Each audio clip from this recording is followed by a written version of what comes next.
1 Kings 22. For 3 years there was no war between Aram and Israel. But in the 3rd year Jehoshaphat king of Judah went down to see the king of Israel. The king of Israel had said to his officials, "Don't you know that Ramoth, Gilead belongs to us, and yet we are doing nothing to retake it from the king of Aram?" So he asked Jehoshaphat, "Will you go with me to fight against Ramoth, Gilead?" Jehoshaphat replied to the king of Israel, "I am as you are, my people as your people, my horses as your horses." But Jehoshaphat also said to the king of Israel, "First seek the counsel of the Lord." So the king of Israel brought together the prophets, about 400 men, and asked them, "Shall I go to war against Ramoth Gilead, or shall I refrain?" "Go," they answered, "for the Lord will give it into the king's hand." But Jehoshaphat asked, "Is there no longer a prophet of the Lord here whom we can inquire of?" The king of Israel answered Jehoshaphat, "There is still one prophet through whom we can inquire of the Lord, but I hate him because he never prophesies anything good about me, but always bad. He is Micaiah son of Imlah." "The king should not say such a thing," Jehoshaphat replied. So the king of Israel called one of his officials and said, "Bring Micaiah son of Imlah at once." Dressed in their royal robes, the king of Israel and Jehoshaphat king of Judah were sitting on their thrones at the threshing floor by the entrance of the gate of Samaria, with all the prophets prophesying before them. Now Zedekiah son of Kenana had made iron horns, and he declared, "This is what the Lord says, with these you will gore the Arameans until they are destroyed." All the other prophets were prophesying the same thing. "Attack Ramoth Gilead and be victorious," they said, "for the Lord will give it into the king's hand." The messenger who had gone to summon Micaiah said to him, "Look, the other prophets without exception are predicting success for the king. Let your word agree with theirs, and speak favorably." But Micaiah said, "As surely as the Lord lives, I can tell him only what the Lord tells me." When he arrived, the king asked him, "Micaiah, shall we go to war against Ramoth Gilead, or not?" "Attack and be victorious," he answered, "for the Lord will give it into the king's hand." The king said to him, "How many times must I make you swear to tell me nothing but the truth in the name of the Lord?" Then Micaiah answered, "I saw all Israel scattered on the hills like sheep without a shepherd, and the Lord said, These people have no master. Let each one go home in peace." The king of Israel said to Jehoshaphat, "Didn't I tell you that he never prophesies anything good about me, but only bad?"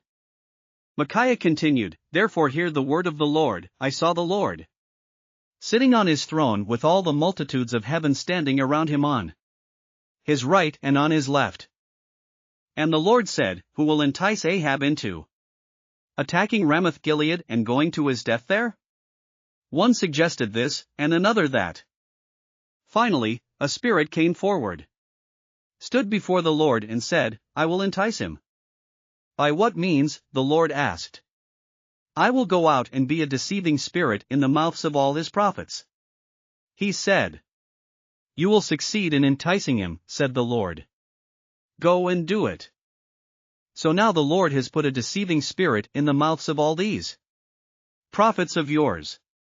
The Lord has decreed disaster for you." Then Zedekiah son of Kenana went up and slapped Micaiah in the face. "Which way did the spirit from the Lord go when he went from me to speak to you?" he asked. Micaiah replied, "You will find out on the day you go to hide in an inner room." The king of Israel then ordered, "Take Micaiah and send him back to Amon, the ruler of the city, and to Joash the king's son.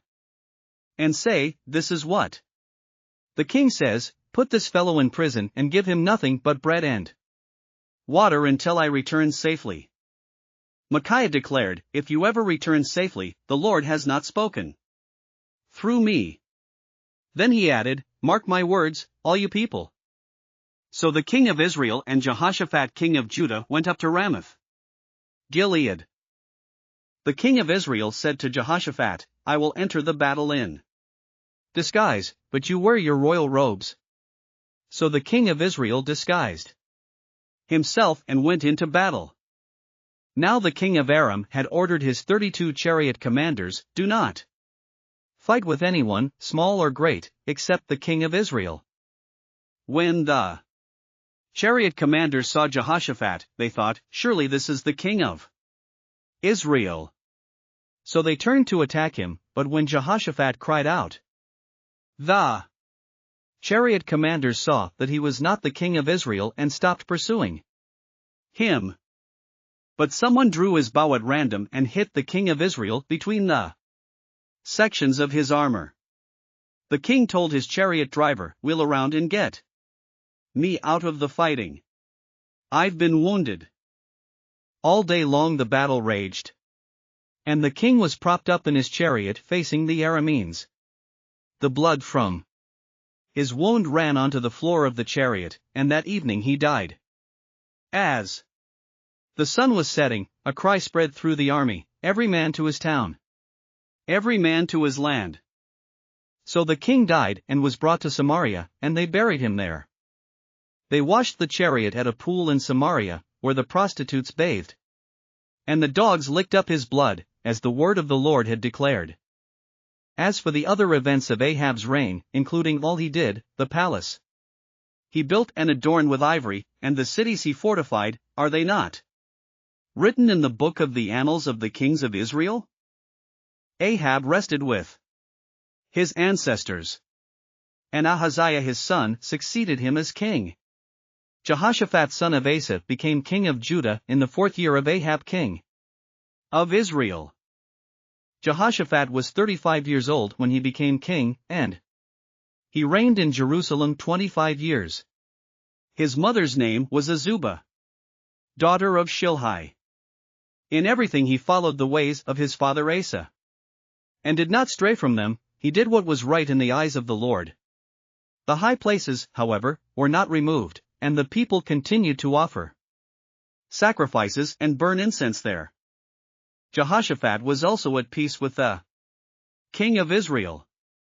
As for the other events of Jehoshaphat's reign, the things he achieved and his military exploits, are they not written in the book of the annals of the kings of Judah? He rid the land of the rest of the male shrine prostitutes, who remained there even after the reign of his father Asa. There was then no king in Edom, a provincial governor ruled. Now Jehoshaphat built a fleet of trading ships to go to Ophir for gold, but they never set sail. They were wrecked at Ezion-Geber. At that time Ahaziah, son of Ahab, said to Jehoshaphat, let my men sail with yours, but Jehoshaphat refused. Then Jehoshaphat rested with his ancestors and was buried with them in the city of David his father. And Jehoram his son succeeded him as king.